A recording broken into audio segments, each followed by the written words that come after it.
안녕하세요. 여느 날 연태교실입니다. 아 호흡 안 맞아. 네, 이번 시간에는 교대 생활의 꽃 중에 하나죠.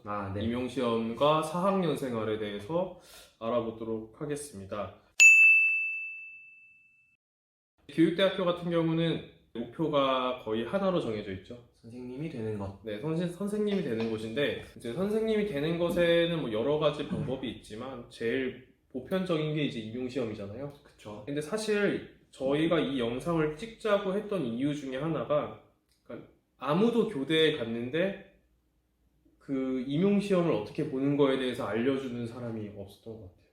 하물며 4학년이 됐음에도 불구하고 저는 그걸 몰랐어요. 그냥 하다 보니까 하면서 네. 깨달음이 온 거지. 맞아. 누구도 이걸 정리해서 알려준 적이 거의 없었던 것 같아요. 맞아요. 그래서 이 영상을 보시는 분들이 좀 도움이 됐으면 좋겠다는 생각이 들었습니다. 일단 시험은 현재는 2020년 현재는 2차로 되어 있습니다. 1차 시험은 주로 이제 한 11월쯤에 이루어지고요. 토요일 날 이제 시행이 됩니다. 자, 그리고 한 달 정도 뒤에 12월 말쯤에 공개되고요. 이제 1월 초순에 2차 시험을 치르게 됩니다. 2차 시험은 3일 동안 치러지고요. 그리고 이제 2월 초 1월 말쯤에 마지막 최종 결과가 발표되게 됩니다. 그게 좀 공포의 일정이었죠. 네. 1차 시험을 본 결과를 크리스마스 이브에 발표해주고, 네. 그리고 2차 시험의 결과를 설날 전날에 발표해주는 이 맞아요. 무시무시한 일정. 거의 발표해놓고 도망가는 느낌이었어요. 그쵸. 합격한 사람만 즐거울 수 그 있는. 명절을 맞이할 수 있도록. 임고 시험 일정과 관련해서 TO에 대해서 말을 안 할 수가 없겠죠. 그 TO라는 게 뽑는 인원을 이렇게 말하는 건데, 사실 당락을 결정짓는 가장 핵심적인 게 TO라고 말할 수가 있을 것 같아요. 선발 인원 자체가 줄어들다 보면은 사실 경쟁률이 더 높아질 수밖에 없죠. 네, 그렇죠. 그래서 TO에 항상 관심을 가지고 좀 예민하게 받아들이게 되는 것 같아요. 5월쯤 되면은 예비 TO가 나오죠. 그래서 예비 TO를 내고 그리고 10월쯤에 이제 최종 TO를 내죠. 보통은 조금씩은 인원이 늘어나는 걸로 알고 있어요. 네, 그렇죠. TO를 확인하고 그거에 맞추어서 내가 희망하는 지역이 바뀌는 친구들도 많이 있었어요. 맞아요. 아무래도 서울 경기나 광역시가 조금 센 편인데 이제 서울 경기 사람이 조금 적다 보면은 약간 심리적으로 안정적인 본인이 거점인 지역을 지원하기도 하죠. 우리 교대 그리고 나서 이제 TO가 나오면 이제 지원을 하죠.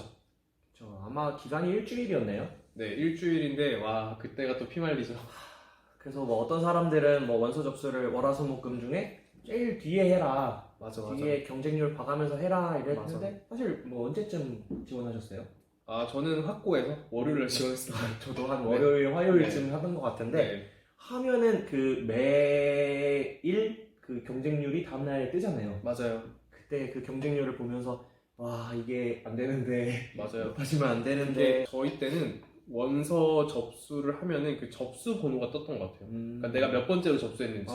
네. 예를 들어서 뭐 이 시도군이 500명을 뽑는데 내가 뭐 화요일 날 지원했는데 내 원서 접수가 30명이다.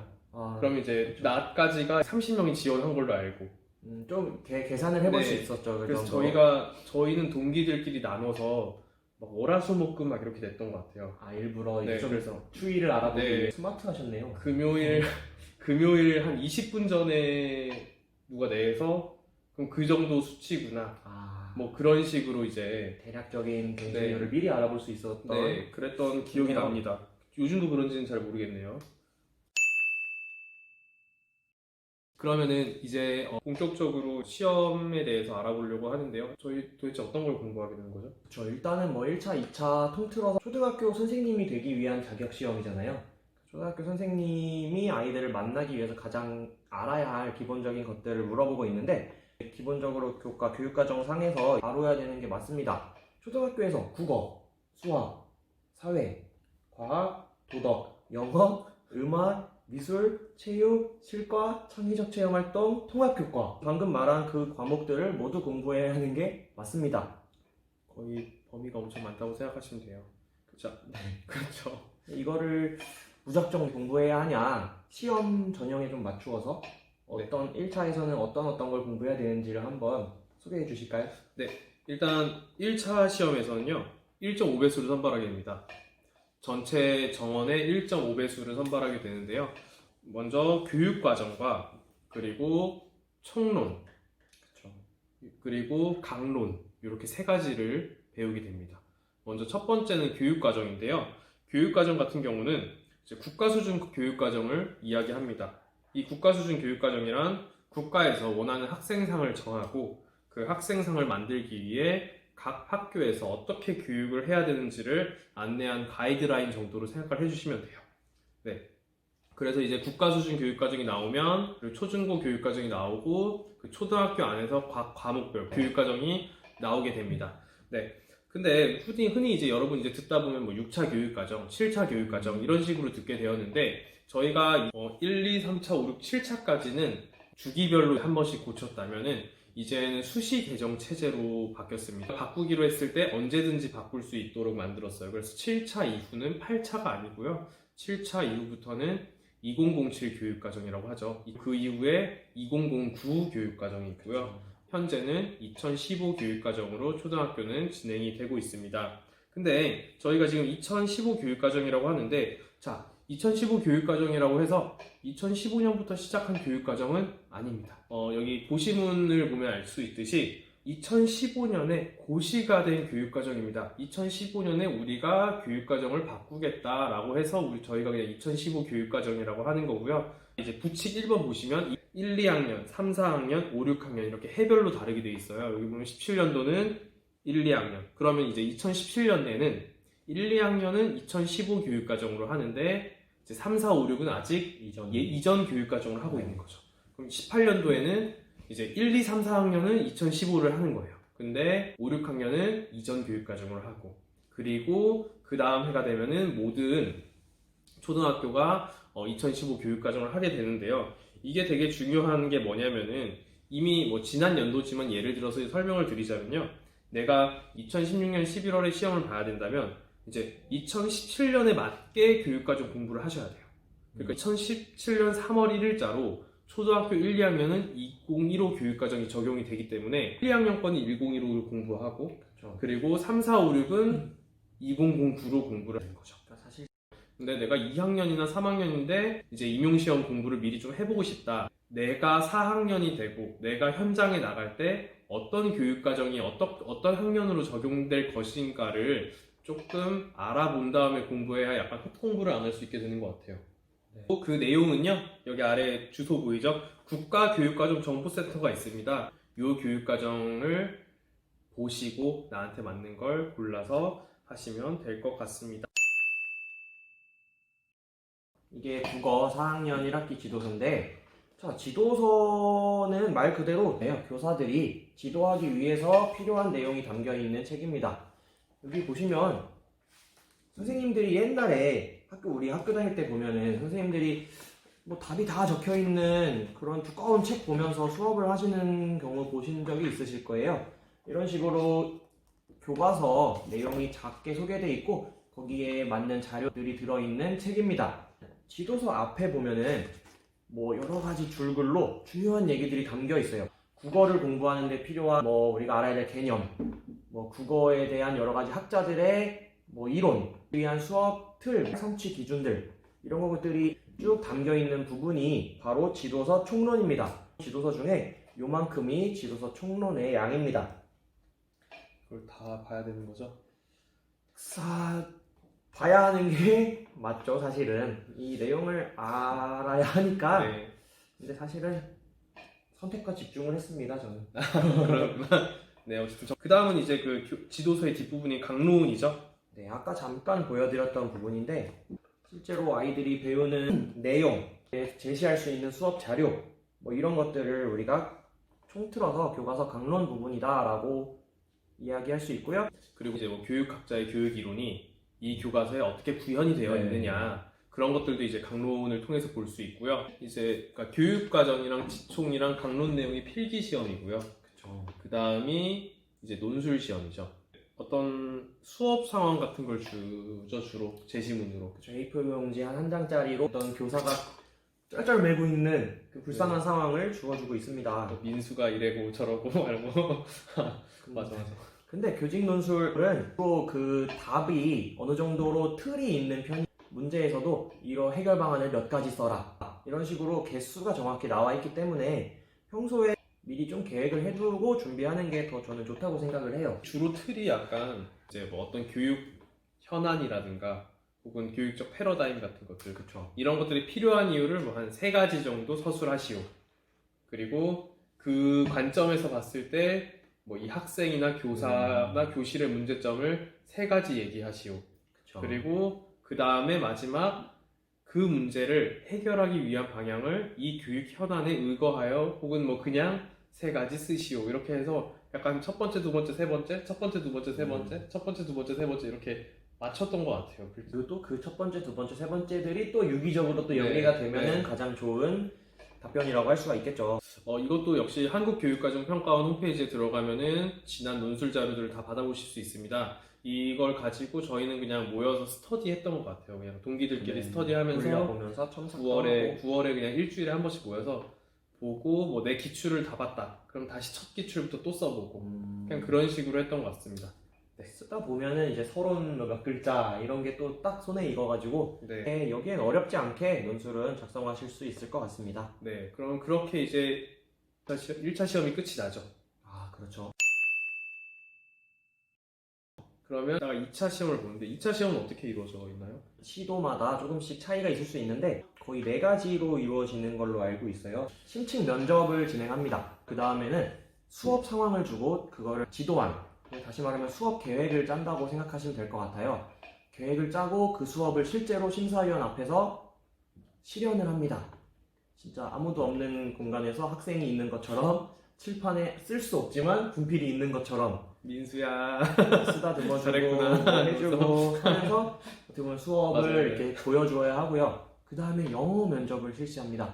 이게 심사위원 앞에 앉아서 영어로 질문하는 것을 영어로 대답하는 과정이 있고요. 그리고 같은 날에는 영어로도 수업을 진행합니다. 실현. 그래서 이렇게 영어 수업, 영어 면접, 심층 면접, 그리고 수업 실현. 네, 그렇게 이루어지는데 네. 총 3일로 이루어지고요. 고사장이 배정이 됩니다. 고사장에 이제 한 뭐 많게는 거의 한 10몇 명에서 20명까지도 들어가죠. 네. 그렇게 들어가서 번호를 뽑아요. 절대 시험장에 들어가서는 안녕하세요, 저는 누구입니다 라고 실명을 거론하면 안 돼요. 그러면 부정행위로 바로 탈락이 되거든요. 그래서 저는 대기번호 몇 번입니다. 내가 부여받은 번호를 얘기를 해야 됩니다. 전 대기번호 1번입니다. 2번입니다인데 그 시간이 굉장히 길어. 그리고 이 기간 동안에 아무것도 할 수가 없어요. 뭐 저 핸드폰도 쓰면 안 되고, 그리고 공정성을 위해서 뭐 어떤 책을 본다거나 학습지를 공부하는 것도 안 돼요. 정말 가만히 책상에 앉아 있어야 되는데, 그게 이제 너무 앞번호라도 조금 그렇긴 한데, 정말 뒷번호면 힘든 게, 그게 이제 그 면접관들 뭐 휴식 시간, 면접관들 점심에 있는데 그런 시간에도 저희는 나가지 못하고 계속 기다려야 되거든요. 그리고 약간 그 3일 동안 보는 시험이기 때문에 이제 집에 와서 또 다음날 준비를 해야 되는데 컨디션에 네. 문제가 생기는 경우도 많아요. 아침 9시에 들어가서 오후 4시까지 앉아있다가 힘드네요. 뭐 한 10분 하고 집에 가면은 진이 나빠지더라고요. 저는 3번 다 뒷번호를 뽑았거든요. 아, 정말요? 진짜 너무 힘들었습니다. 3번 14, 13 뭐 이런 식으로 뽑아갖고 저는 진짜 극과 극으로 뽑았었어요. 1번, 아, 16번 아, 이런 식으로 뽑아가지고 나름대로 또 힘들었던. 네, 맞아요. 기억. 맞아요. 그러다 보면 이제 합격자 발표가 나오고 나의 공부에 대한 결실을 받아보게 되는 거죠. 네, 이렇게 하면 사실 임용 시험이 이렇게 어느 정도 일단락 된다고 볼 수가 있을 것 같아요. 네, 좋습니다. 그러면은 이 임용 시험 어떤 식으로 주로 공부를 많이 하나요? 저는 뭐 대부분 그렇게 하는 것 같은데 스터디를 이용해서 많이 구성해서 공부를 했었던 것 같아요. 교육과정을 공부하는 스터디를 또 만들기도 했었고 뭐 강론 공부하는 스터디도 있었고 정말 별의별 스터디를 많이 했던 것 같습니다. 스터디를 이용해서 많이. 네, 혼자 하기에는 조금 외로운 시험이라는 생각이 들어요. 그쵸. 양도 너무 많고 맞아요. 사실 이게 내가 가는 방향이 맞는지 확신이 없으니까 맞아. 그게 조금 무서웠던 것 같습니다. 혹시 어떤 식으로 공부하셨나요? 이게 시험이 범위가 진짜 많아요. 너무 넓어요. 그러니까 정말 저희가 그냥 우스갯소리로 가는 날까지 보다가 들어가는 시험이라고. 또 실제로도 그렇게 네, 되죠. 네, 그렇게 얘기를 하죠. 정말 뭐 1년 동안 공부하는데 이게 하나 하는데 진짜 봐도 끝이 없는, 중요하다고 생각하면 다 중요한 것 같고 그쵸. 버리려고 하면 진짜 다 버릴 수 있는 약간 그런 뭐를 찝찝하고. 그런 느낌들이 있는데, 주로 저는 이제 스터디랑 인강을 같이 병행을 했던 것 같아요. 네. 1, 2월에는 이제 기본 강의를 주로 들었습니다. 이제 기본 강의 같은 경우는 이제 교육과정과 총론을 주로 다루는 강의예요. 이제 국가 수준 교육과정과 과목별 교육과정, 그리고 지도서에 있는 총론, 즉 그런 것들을 이제 봤고요. 3, 4월에는 그걸 계속 복습을 했던 것 같아요. 뭐 강론 강의가 나오긴 하는데 강론을 바로 듣기는 조금 무리가 있다고 생각을 했어요. 기본 강의 내용을 어느 정도 알고 있어야 강론을 듣기가 편하더라고요. 그래서 강론을 바로 안 듣고 3, 4월 동안 계속 그걸 복습을 했던 것 같아요. 이때가 힘들죠. 정말 안 들어와요. 그럼요. 근데 교대 어쨌든 4학년도 해야 되기 때문에 네. 5월, 6월에는 이제 실습 갔다 오고, 기말 시험 보니까 그냥 뭐 공부 거의 못했던 것 같아요. 네. 굉장히 바쁜 네. 학교 생활도 하면서 개인적으로는 시험 준비도 해야 하고 네. 어떻게 보면 힘든 때가 그쵸. 아닌가. 조모임도 해야 되고 뭐 등등. 기말고사가 끝나고 이제 여름방학이 시작하면서 이제 강론 강의를 들었어요. 네. 강론 강의 오전에 이제 강론 강의 듣고 밥 먹고 나서 이제 강론 강의 복습이랑 그리고 이제 기본 강의 복습을 했습니다. 뭐 예를 들어서 강론 강의에서 국어를 했다. 그러면 이제 기본 복습도 국어를 하는 거죠. 그래서 네. 좀 연계하면서 공부를 했던 것 같고요. 이때부터 이제 스터디를 했던 것 같아요. 뭐 논술 스터디, 그리고 뭐 교육과정 스터디를 했는데, 스터디를 구성할 때 이제 인강을 듣다 보면은 강사들이 되게 다양하잖아요. 그 다양한 강의를 듣는 친구들을 구성원으로 다 초대해서 이 강사는 이걸 중요하다 얘기했다, 이 강사는 이걸 중요하다고 얘기했다 해서 자료를 공유하기도 했던 것 같습니다. 맞습니다. 그리고 이제 여름방학이 지나고 2학기가 되면 이제 사실 교대는 2학기 수업은 거의 뭐 터치를 안 하죠. 네, 터치를 안 해요. 교수님들이 그냥 너네 그냥 공부해라 이러면서 그냥 거의 한 10월에서 11월쯤에 잘 마무리를. 종강을 하는 걸로 네. 알고 있습니다. 그래서 저 2학기 때는 이제 뭐 기본 강의에 대한 복습은 계속 하고요. 그리고 이제 문제풀이 강의를 들었습니다. 네. 이제 내가 이제 기본적인 소양이 조금 쌓였기 때문에 이제는 문제를 볼 수가 있어요. 이 1학기 때는 임용시험 문제를 봤을 때 답을 못 써요. 당연한 거예요. 내가 뭐 아는 것도 없고 뭐가 중요한지도 모르기 때문에 심지어 답을 봐도 이걸 어떻게 써? 약간 이렇게 아는 느끼는, 내용이지만 어떻게 풀어내야 될지를 모르는 거죠. 그렇게 되는 거죠. 그런데 이제 계속 열심히 공부를 하면은 9월쯤엔 약간 감도 오고 느낌도 오니까 인강을 들으면서 이제 문제를 풉니다. 그래서 네. 그걸 다 하면은 10월쯤이 와요. 10월이 오면은 10월부터는 이제 본격적으로 암기만 하면서, 그리고 이제 11월 전날까지 모의고사 풀고 외우고 하다가 네. 이제 1차부로 들어가는 거죠. 네, 그랬던 것 같습니다. 그리고 1차가 끝나고 나서는 이제 지역별로 스터디를 구성을 해야 돼요. 네. 근데 그게 약간 1차 스터디에서 약간 지역을 고려해서 스터디 1을 짜는 게 약간 좋지 않을까 싶습니다. 근데 저희 스터디는 굉장히 그 출신지가 너무 다양했기 때문에, 근데 저희는 그냥 그대로 모여서 스터디를 했어요. 왜냐면은 도가 다르긴 했지만 조금 전형들이 다 비슷비슷한 지역이라서 그렇게 스터디를 하기도 했습니다. 사실 막 엄청 힘든 시험이나 엄청 어려운 시험까지는 아니었던 것 같아요. 지나고 보니까 그런 게 느껴지는데, 이제 마무리하면서 네. 이제 뭐 좀 시험을 공부하면서 힘들었던 점이나 약간 그런 것들을 이겨낼 수 있는 팁 같은 거 말씀해 주실 수 있으신가요? 저는 한 두 가지로 한번 생각을 해봤어요. 하나는 부담감이 조금 무섭더라고요. 그쵸. 선배들도 항상 얘기하는 게 쉴 수 있을 때는 좀 쉬어라 라고 얘기를 많이 하시더라고요. 근데 저도 지금 지나고 보니까 내가 오늘 공부를 안 하면 뭔가 저 사람들한테 뒤처질 것 같고, 내가 몸이 아픈데도 해야 될 것 같고 해서 하는 공부는 사실 도움이 크게 되는 것 같진 않았어요. 그냥 오히려 뭐 핸드폰도 다 꺼놓고 그냥 하루 이틀 정도 어디 여행이라도 갔다 오던지, 맞아. 집에서 영화라도 보면서 그냥 푹 공부 내려놓고 쉬는 시간이 필요하지 않을까 싶은 거 하나랑, 하나는 항상 우리는 강의를 듣고 읽고 보고 하는 거에 익숙하잖아요. 하는데 반대로 내가 그거를 내보내는 거는 더 중요할 것 같다는 생각을 많이 했거든요. 그쵸. 그래서 저는 막 쓰면서 공부도 했지만 저가 했던 거는 좀 빈 강의실을 찾아다녔어요. 빈 강의실에 가서 칠판에 막 쓰면서 내가 교수님이다, 내가 인간 강사다 하면서 막 강의를 했었던 것 같아요. 아무도 없지만. 내가 이렇게 말할 수 있는 게 아니까 말할 수 있는 거잖아요. 그런 식으로 하면은 조금 더 도움이 되지 않을까 내용이 들어오는데. 그렇습니다. 네, 혹시 뭐 저는 이제 4학년 때부터 시작을 했어요. 1월부터 네. 시작을 했는데 처음에 할 때 뭘 어떻게 공부해야 될지 전혀 감이 안 오는 거예요. 이게 뭐 차라리 수능처럼 뭐 문제를 풀어서 맞추는 거면 모르겠는데 약간 뭐 그냥 문구들 다 외워야 되나? 그러니까 정말 뭐 감이 하나도 안 오잖아요. 감이 하나도 안 오는데 근데 그거를 그냥 계속 읽으세요. 약간 눈에다가 이렇게 펴 바른다고 계속 똑같은 글자를 눈에 펴 바른다고 생각하고 읽으세요. 그러면 이제 처음에는 이제 뭐 한 번 읽는데 뭐 3일 걸리잖아요. 한 과목 하는데. 꼼꼼하게 본다면 네. 또. 근데 나중에 되면 저희 뭐 하루에 4과목씩 그냥 훅 훑고 막 이렇게 되잖아요. 그런 식으로 약간 계속 펴바른다고 생각하다 보니 감이 이제 슬 왔던 것 같아요. 약간 구조도 좀 보이고 어떤 게 중요한지도 좀 알 것 같고 그러니까 처음부터 이제 막 다 외워야 되나 막막하게 하지 말고 일단 읽는 것부터 시작하셨으면 좋겠고요. 그리고 되게 불안해요. 수능 같은 경우는 뭐 내가 성적이 낮으면 뭐 맞춰갈 수도 있잖아요.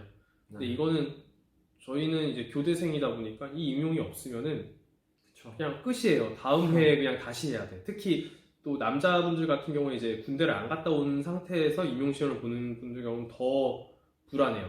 그냥 이제 이게 안 되면은 뭐 군대도 가야 되고 근데 왠지 군대를 갔다 오면 더 안 될 것 같고 그쵸. 더 어떻게 또 바뀔지 모르는 상황이니까. 그런 것들이 약간 굉장히 불안한 시기이긴 한데 그러다 보니까 사실 하루에도 기복이 진짜 심했던 것 같아요. 저는 감정의 기복이 되게 심했고 근데 이게 교대생을 하면서 4학년까지 온 분들은 어쨌든 수능이라는 그 긴 롱런이라고 해야 될까요? 긴 흐름의 준비를 한 번에 해봤던 분들이기 때문에 하루하루에 일희일비하지 말고 이제 꾸준히 조금씩 해 나가다 보면은 느낌이 올 것 같아요. 저희 이제 이렇게 해서 4학년이랑 임용시험 생활을 많이 말씀드렸는데요. 사실 4학년 얘기라기보다는 임용 얘기를 더 많이 한 것 같아요. 거의 4학년이 임용이죠. 4학년은 임용이죠, 그냥. 네. 그래서 뭐 4학년 생활에 대한 내용은 뭐 나중에 또 기회가 되면은 한번 또 제대로 다뤄볼 수 있지 않을까. 네, 싶고요. 저희 그럼 다음 영상으로는 이제 뭐 발령을 받겠죠? 시험을 붙으면 그쵸. 네, 신규. 사회초년생 그쵸. 가장 재밌을 때죠, 사실은. 지나보나 재밌을 때 뭐든지 그렇군요. 추억 보정이 되니까 네. 네, 그럼 그 내용에 대해서 얘기해 보도록 하겠습니다. 그럼 다음 시간에 뵙겠습니다. 안녕. 안녕.